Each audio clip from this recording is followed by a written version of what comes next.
न जाने वो आंखें कितना कुछ बताना चाह रही थी। जानती हो, मुझे बरसों से कुछ ऐसा जताना चाह रही थी। वो सामने वाले टेबल पे थी, उसके चेहरे पे मुस्कान थी, मगर अब भी वो मेरे लिए अनजान थी।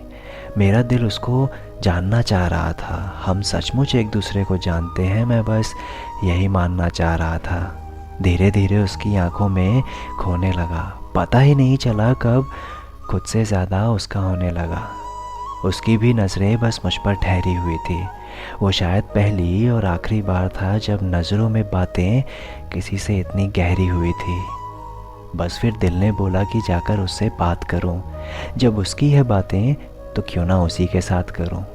मैं उसकी ओर बढ़ने लगा, मगर वो मुझे देख के घबराने लगी। इससे पहले मैं पहुंचता उस तक वो उठकर बाहर जाने लगी। मैंने आवाज़ भी लगाई, मगर शायद उसने सुना नहीं, या शायद उसने मुझे अपने लिए चुना नहीं। मगर ऐसा नहीं था। उस टेबल पे एक पेपर रखा था जिस पर कुछ लिखा भी था। मैंने उसे पढ़ा और वो वही था जो उसकी आंखों में मुझे दिखा भी था। अब दिल की धड़कन संभलने लगी। जो बातें थी इशारों में अब हकीकत में बदलने लगी। वो अनजान थी, ये बात मैं आज तक मान नहीं पाया। आखिर कौन थी वो जिसे मैं अब तक पहचान नहीं पाया।